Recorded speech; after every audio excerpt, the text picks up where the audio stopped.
Morning, Lori, and evening, Grace, America. Good Monday to you. I hope you had a wonderful weekend. I got a special treat for you now. There's a lot of news going on, especially in Gaza, where the Israelis stand accused of an errant strike on a hospital. The Prime Minister has apologized for what is reported to have caused the death of up to 20 innocents. I'll update that as more news comes along in the course of the day. President in the Oval with the South Korean president, and of course, we've got lots of political news from over the weekend. But I want to start with Alex Marlow. Alex, the author of this book, Breaking the Law. Alex is also the editor-in-chief of Breitbart. He is a longtime Breitbartian. In fact, he was Andrew Breitbart's first hire, which makes him a favorite of ours here at the Hugh Hewitt Show because Andrew was a friend, and a friend indeed. Welcome, Alex Marlow. Great to have you here. Congratulations on Breaking the Law. Hugh, thank you so much for having me on the show. And I know you gave it a very gracious and unexpected endorsement on X, the Everything app, which really meant a lot to me. Someone in your shoes with your credibility. I've been listening to you for over 20 years and glad to be colleagues with you on Salem now as well. Well, I want people to know you have a great podcast on the Salem Podcast Network. And so go find Alex Marlow and just Google for the podcast. You'll be able to go straight to the Salem Podcast Network. But I want to focus on Breaking the Law. First of all, Alex, some background. You have two previous books, Breaking Biden and Breaking the News. You're a child of Los Angeles, Harvard, Westlake, Berkeley. Did you intend this sort of career when you were an undergrad?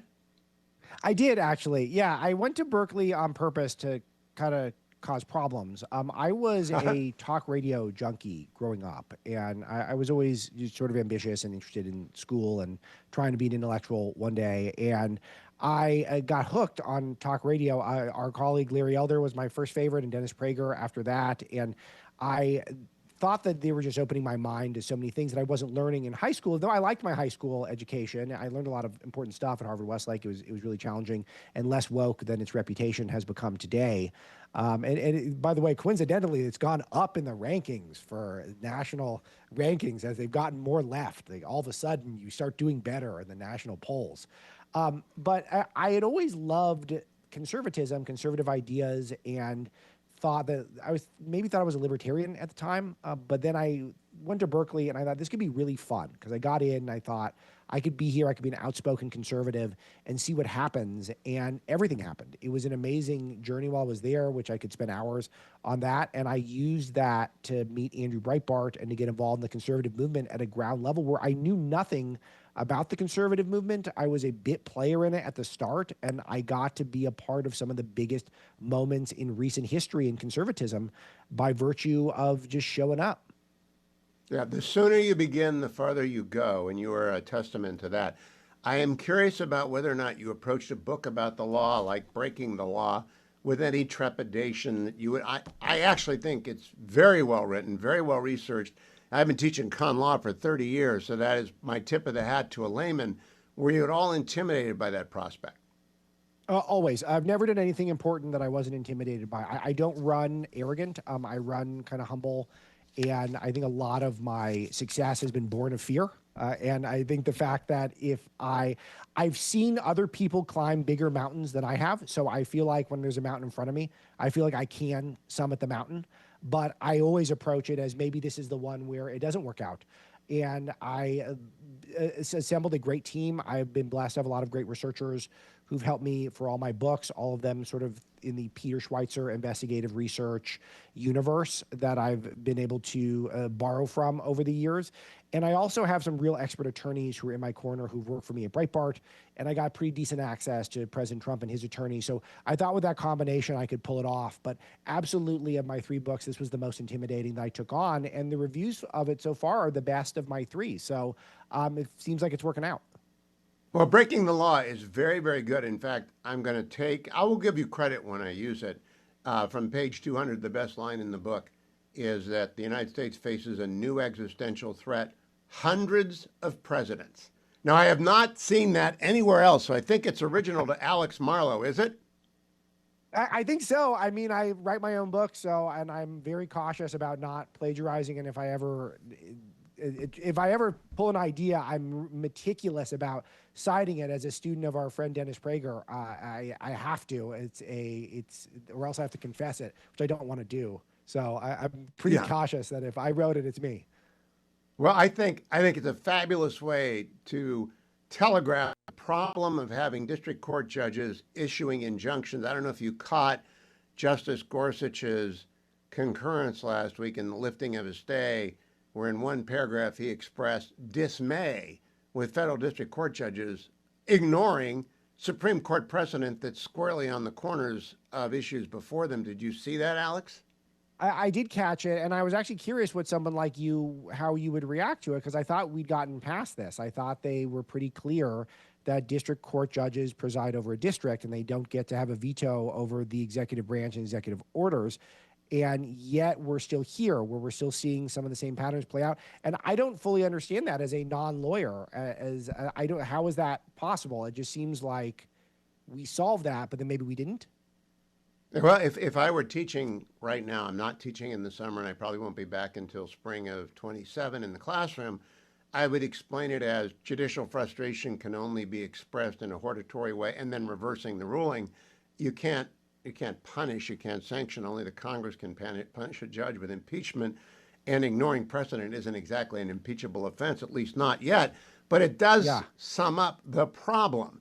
The problem is judges don't feel bound by the rule of law, at least judges appointed by President Biden. If indeed they were appointed by President Biden, we don't really know who was nominating some of these late judges.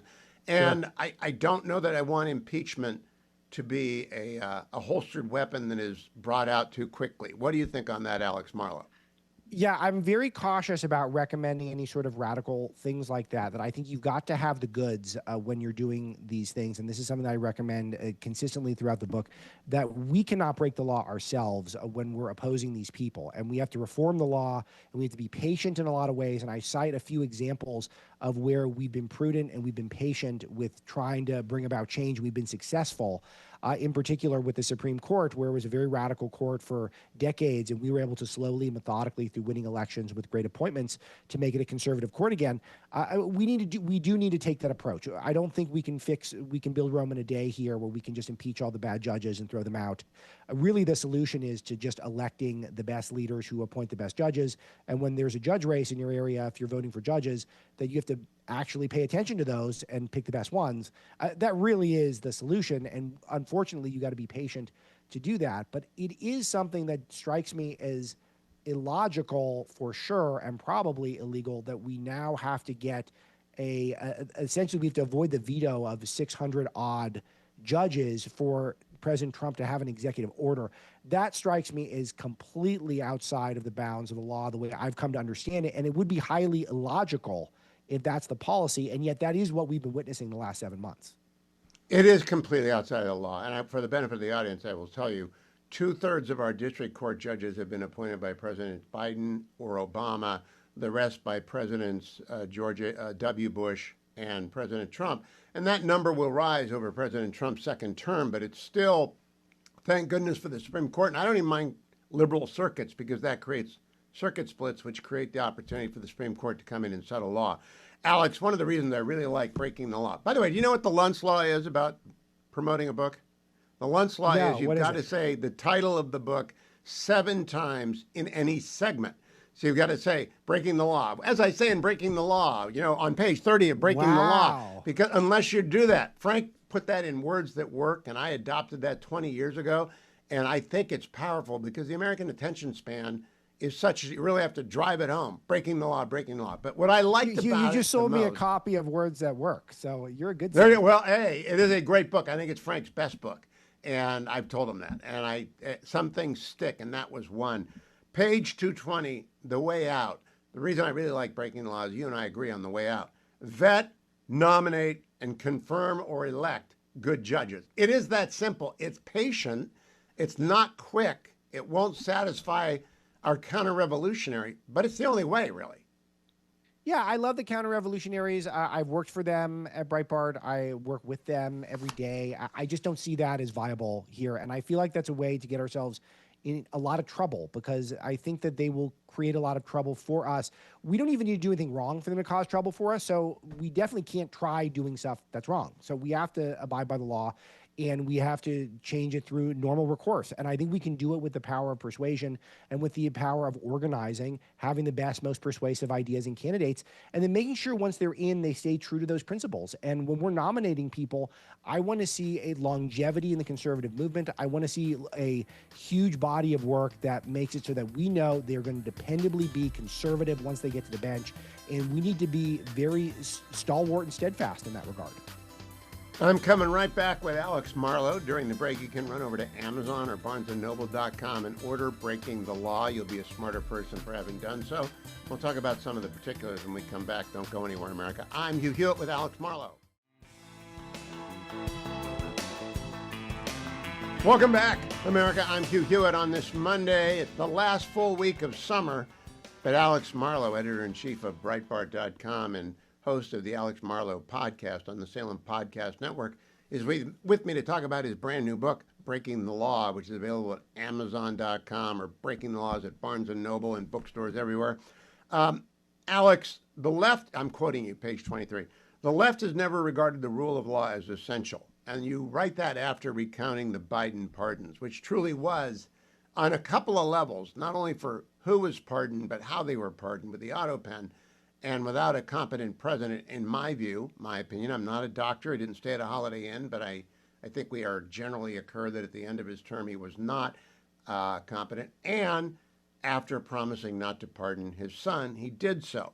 But do you think the Republican Party is committed to the rule of law? I do. I think overall they have been. I think one thing that's really interesting is you look at some of the history and you look at, for me, what was the biggest tell that the left was not interested in the rule of law was the way they've treated illegal immigration in my home state of California. Hugh, I know you're out here and you understand it, but we just accepted that you're allowed to break those laws and you're protected. You're actually better than citizens. You get free stuff. You don't have to pay in all the time. You get free school, free health care, and you even get the sanctuary protections, which is sort of better than they treat the taxpayers. It's certainly better than I get treated in this state. And once I realized that, I realized the law was just a tool of political power for the left. And then on the right, here's the exception that proves the rule. All the Abrego-Garcia conversation, which is that Trump, nearly violates a court order because the court order came down after Garcia had left the country. And we were obsessed with this for 3 weeks. Well, why were we obsessed with it for 3 weeks? Because there were no examples of Trump actually defying the court orders. If there was, we would have obsessed with one of those where he clear-cut broke the law. So, and I've spoke to President Trump. He has never done that. Yeah, he never has. Now and today, that's intentional. It's intentional. But today he did sign an executive order purporting to penalize people who burn the federal flag, the United States Old Glory. Now, in 1989, by a 5-4 decision, the Supreme Court upheld the right of an individual defendant in Texas to burn the flag. There is an argument that it's not dispositive of all flag burning at all times. Nevertheless, is that the sort of executive order you like to see the president issuing, or is that ignoring the rule of law? It was 5-4, it was 1989. There's a subsequent decision that embroiders a little bit, but generally I've been teaching con law forever, and I just tell people you can burn the flag, don't worry about it, it's asked and answered. What do you think about the president's EO? Yeah, this is not what excites me as a free speech guy. I am as close to an absolutist, as close to a free speech absolutist, I think, as you can get realistically. So this is not what excites me about President Trump. But what does excite me about him is that he does make us question stuff that we've assumed to be true all the time. And I think that that's a very useful role he plays in public life in America right now. So if this does get appealed and it gets, if the executive order is written in such a way where it gets upheld, that's interesting to me. And if it gets thrown out, that's interesting to me as well. So I'm not too hung up on it either direction, but this isn't something that am waving a towel over my head in enthusiasm over it. Well, that's how I felt about the executive order on children born of parents who entered the country illegally being citizens. It is time to answer that question. So he has teed it up. Yes. And he has teed it up in a way that an originalist court will be to answer. And I think they're going to answer, yes, they are citizens, but I do not object to his teeing up a question of first impression. I don't know that this is a question of first impression, so we'll watch it. Next question for you, page 29. The Soros empire spent $40 million to elect its prosecutors and another $77 million sent to 20 leftist NGOs to coordinate and control the prosecutors. I know that's factual. I follow that story closely. What do you think is the end that they are aiming for? To what end, Alex Marlow, is the Soros octopus doing this? Yeah, this is the where the opinion kicks in. I offer the facts as much as I can. I have the hundreds and hundreds and hundreds of sources in citations. I try to go as mainstream as I can with the citations, so people who want to follow along, they can. But I feel like Soros is a chaos agent. I feel like he doesn't like this country. I don't think he likes what America stands for, and I do think that he's figured out a way to very easily erode the integrity of our cities, make it so that they are not cities on a hill, that they are places of chaos, of crime, of depression. I mean, I live adjacent to Los Angeles. I go down to LA. It's always very striking how the city is kind of a bummer. You're bummed out when you're there. The shopping is great, the food is great, but the people aren't very happy. I think he likes that stuff. I think that undermines America, and I think that's pretty much what his goal is. And a lot of left-wing people who have spent way too much time at university are very happy to go see him do it. Let's spend some time on that. Last time I was in LA for a long period of time, I went up to Skid Row with Judge David Carter, which is the zombie apocalypse. There's 70,000 people living on the streets of LA, and people don't really know what it's like until you go there. And I went there with the federal judge, so I've got the federal marshals and all that kind of stuff. But it was staggering. I did the nightly news in LA for 10 years, and there was a Skid Row, but it wasn't anything like this. Why would anyone want the country to be that way? Why would George Soros hate the United States? I don't know that one. That is a one where I would have to maybe I could do a breaking Soros. Someone should do it. I mean, it seems like it's probably been written somewhere, but I don't know why he dislikes us so much. It seems like what he stands for is for every anti-American cause imaginable, every anti-Israel cause imaginable. He tends to put money into that as well. But what you note is very striking is that this should be a beautiful, iconic city. We all have a picture of LA in our mind. But you can go to the Ritz-Carlton or the JW Marriott in downtown LA and this gorgeous, opulent hotel, and right across the street, literally across the street, there'll be a homeless tent city.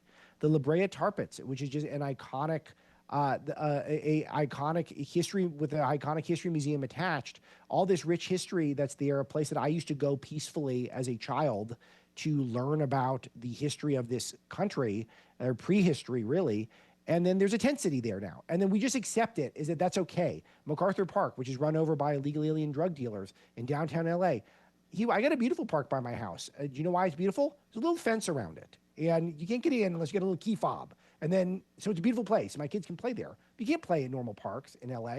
And we're okay with it. We're completely comfortable with it because our brain has been totally warped with this notion that Republicans are always bad.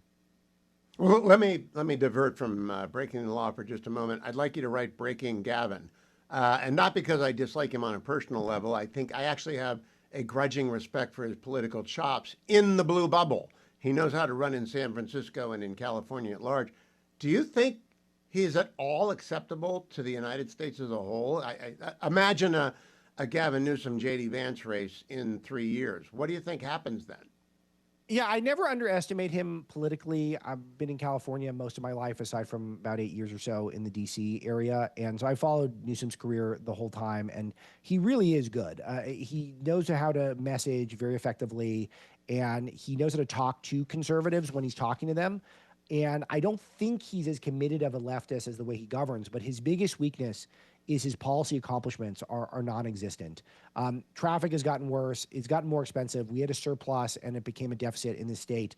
Crime has gotten worse. Just the lifestyle feels like it's gotten worse. Half the city burned down in L.A. on his watch. So his record is terrible. We have the worst airport in the world. Los Angeles International Airport is ranked the worst in the world. So what is he known for on an accomplishment level? More men. Well, Alex, he's going to run on the train to nowhere. He's going to run on the bullet train, of course. My favorite. I'll be right back with Alex Marlow. That's a joke. It's a joke, people. You're driving in L.A., you just went off the road. That was a joke. I'll be right back with Alex Marlow. Stay tuned. I'm back with Alex Marlow on the Hugh Hewitt Show. If you like Alex, and I can't believe you don't, remember he has a podcast with the Salem Podcast Network, The Alex Marlow Show.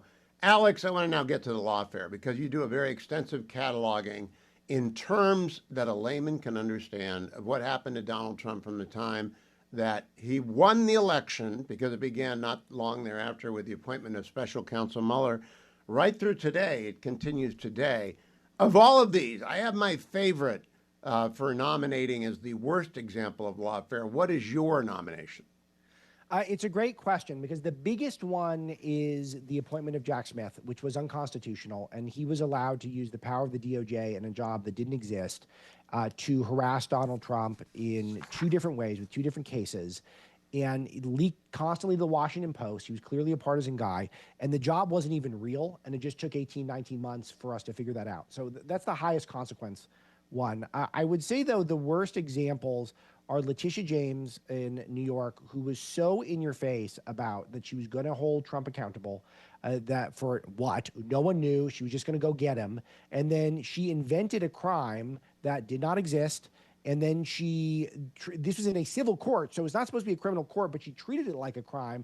And then he got assessed a cruel and unusual punishment, which I wrote in the book. This is a clear Eighth Amendment violation, and we learned last week that it was thrown out for exactly that reason.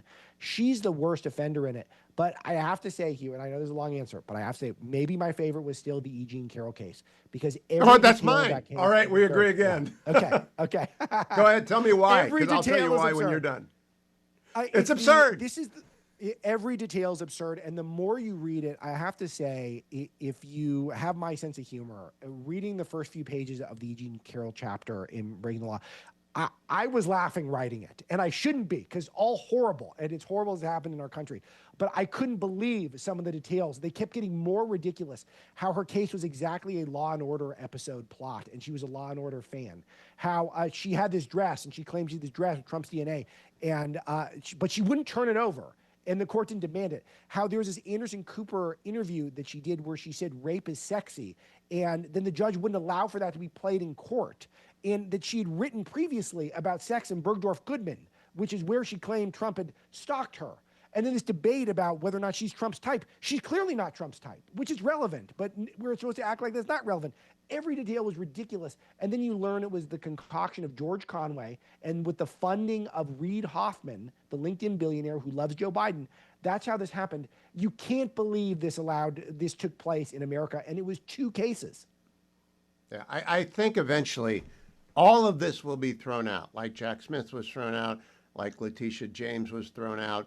I believe the E. Jean Carroll verdict will be thrown out because it's truly a scar on the idea that we have a legal system here with some standards, because it was so absurd, but it's also my favorite. Now let's dive into some very good reporting on your part. Page 123, the Department of Injustice. I worked at Justice long ago and far away as a special assistant to William French Smith and then Ed Meese.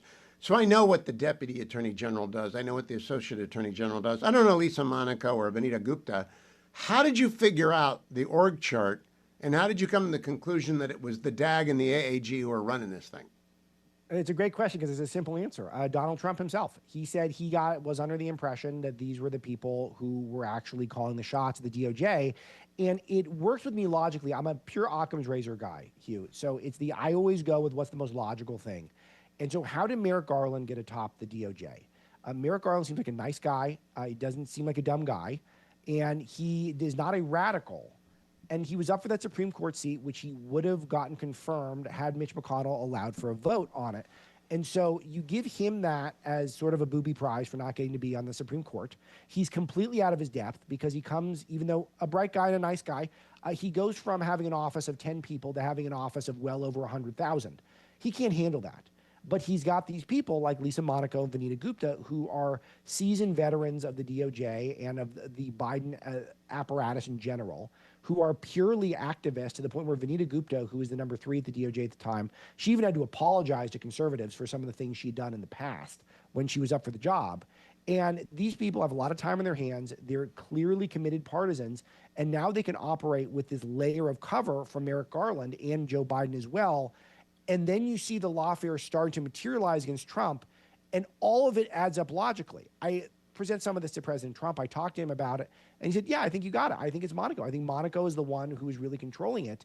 And she worked very closely with Andrew Weissman, who is part of the Mueller probe and is the #1 lawfare enthusiast on cable news on MSNBC. I don't know if you've run into him over the years, Hugh, maybe you have. No. But I've never met him, and I don't want to meet him because I think he's an embarrassment to every Department of Justice lawyer who ever worked there and tried to do so in furtherance of the idea of the rule of law. I'll be right back for a final segment with Alex. Don't go anywhere except over to Amazon to get Breaking the Law on Hugh. Stay tuned. Welcome back, America. Alex Marlow has written a really super book on the 4 years of lawfare against President Trump when he was out of power, and indeed the roots of that lawfare that were planted in the first term. Unfortunately, by Jeff Sessions' bad decision to recuse himself and Rod Rosenstein's decision to appoint Robert Mueller as a special counsel. But it's the next special counsel, Jack Smith, that I want to close our conversation with about Alex today. You point out he prosecuted Edwards and botched it, prosecuted Governor McDonnell and botched it, he prosecuted Rick Renzi. He has a long history of being a political prosecutor. If you really wanted to assure the public that you were not going to the bottom shelf, back expiration date there, you would not pick Jack Smith and bring him back from The Hague. Why do you think they did it? Do you think they knew he was a fanatic? Yeah, I do. I absolutely do. And this is one of the key reveals, I think, that this was a political persecution. It was two persecutions. There were two Jack Smith cases, both of which I hope I have helped make sense of some of those to people who pick up the book. But you're correct to know that he was one of the guys who left the country when Trump won the first time. He's one of the people. There's so few of them. They talk a big game, but he actually left. He went to The Hague, and he's at the kangaroo court over there, riding his bicycle around. And he's got a wife who's an activist, a Democrat as well. And he gets picked at the exact moment the Democrats lose the midterms. And this is very relevant because the Democrats were in panic mode after they lost the midterm election, because that meant the J6 kangaroo prosecution was going to end. That whole committee was going to end, which was how they were controlling the news narrative against President Trump, because Republicans were going to come in, they were going to wind that down. So they made some very dramatic moves to try to amp up the lawfare in the ways they could help it. One of them was appointing Jack Smith, who immediately started leaking to the press stuff that was negative about Donald Trump. A couple other key things there. Nathan Wade in the Fani Willis case in Georgia was starting to make routine White House visits for 8 hours at a time. Wade was the family attorney who somehow got put on a RICO case and was now making White House visits. At the exact same time, Matthew Colangelo, who was at the time the number 3 at the DOJ, was getting sent to Alvin Bragg's office in Manhattan, which is a massive demotion to try to ramp up the Trump prosecution there. So clearly there is deep coordination with Jack Smith being a major player in this to try to get Trump after the Democrats were about to lose their J6 committee. So, Alex, do you think the Democrats have learned? And this is a good place to kind of wrap up. The Democrats are meeting in Minneapolis as we speak. In fact, they might be listening to us on AM 1280 right now as they drive home from the convention center. They began with a land acknowledgement, and then their new chairman, Ken Martin, gave a cliche-ridden dictator-in-chief. He talked about all the standard talking points of the hard left. Do you think they will at least learn that lawfare is not a weapon you want to pick up lightly? No, they never learn, and they won't learn here. They're going to ramp it up, and that's a great thing for me to prompt because they're building their lawfare infrastructure. One of the things that I learned while researching the book is David Brock, who founded Media Matters, who I'm sure has written a lot of nice stuff over the years about you, Hugh, which they've written nothing nice about. Yeah, so what he's doing now is he's got this thing, the 65 Project, where he's trying to get attorneys who represent people like President Trump and the J6 prisoners and anyone like that, trying to get them disbarred. Not that they can't work at a nice white shoe law firm. They're trying to get them disbarred. So the lawfare apparatus is only growing. They take it very seriously, and they'll never stop until they have all the political power. But about David Brock, I interviewed him long ago in Far Away when I was a weekend host for KFI. He came to my studio in Orange County. And he had that weird haircut then. Now it's the color of my hair. It's absolutely white, but it's just odd. I think he's lost cachet. Don't you think he's kind of viewed with a side eye, by people in the control room of the Democratic Party? He's just not very effective. From your lips to God's ears, but I would tell you John Eastman would beg to differ on that one because he got John Eastman his law license suspended, and there are going to be a bunch of others who he's working on day and night to work on that. So, and he's a donor darling, continues to be. So the donors are going to keep emptying their pockets for the lawfare apparatus, and they're so well funded, they're so well capitalized. I introduce people to new billionaires who they probably have never heard of, who are funding elements of it in breaking the law, and it's just one of these things where never underestimate them. They look so weak and lame right now, Hugh. We all know it, and we love to see it, but I don't underestimate them until we have a much bigger margin than we have now. If we had more time, I will go into one more point with you. We would go through Chapter 8, mapping the superstructure line by line, but I want to close this way. Mark Levin was my guest last week talking about his new book, On Power. In it, he writes that believers in negative power, meaning the left, will use positive power, meaning democracy, to advance their negative power. You write the left hates democracy. I don't think so. I think they like it to get power, but they don't like being found out by people like Alex Marlow. What do you think of that assessment? I think they live by any means necessary credo, and they're trying to get power. And if they can tout democracy while rigging their own primaries, while trying to rig general elections by trying to make it so that the standard bearer of the other party is not on the ballot. I go through so many of the elections that they manipulated from the party level and not letting the voters, the people decide. I think it's pretty clear that they regard it at best as a tool to obtain power. I just think that when you think about the way the left operates, starting from the premise they don't like law and order, they would prefer chaos in our streets. We're seeing it in D.C. They're taking a pro-criminal line in D.C. Yeah, they are pro-criminal now. And it's one of these things, how could you be pro-criminal and then also pro-democracy? It doesn't make sense to me. It doesn't make any sense to their emerging demographic base either. Alex Marlow, let's finish with a plug for your podcast. How often do you do it, and what's it primarily about? It's on the Salem Podcast Network.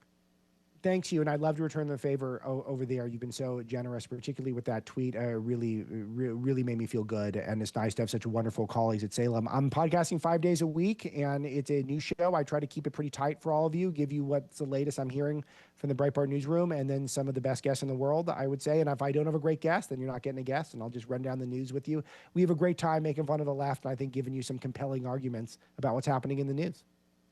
In the great debate about how long the ideal podcast is, what is Alex Marlow's opinion? How long? Oh, this is so fantastic because I love the 3-hour shows if people can sustain it, and sometimes nice to get a bite-sized, quick show. But I run around 45 minutes. I feel like that's a good. That's exactly. Bingo. Yeah, 45 minutes to an hour if it's really entertaining. Alex Marlow, great to make your acquaintance by television and radio. I look forward to many more. The book is Breaking the Law. The podcast is The Alex Marlow Show. It's over at the Salem Podcast Network or wherever you get your podcasts. Make sure you go and get it. Alex, thank you. Follow him, by the way, at Alex. What's the X handle? Alex, is there an initial in there, or is it Alex Marlow? No, Alex Marlow. Easy. Thanks, Hugh. You're the best. Easy. Alex Marlow on X. Make it a follow and come right back to the end of this hour. Hugh Hewitt Show.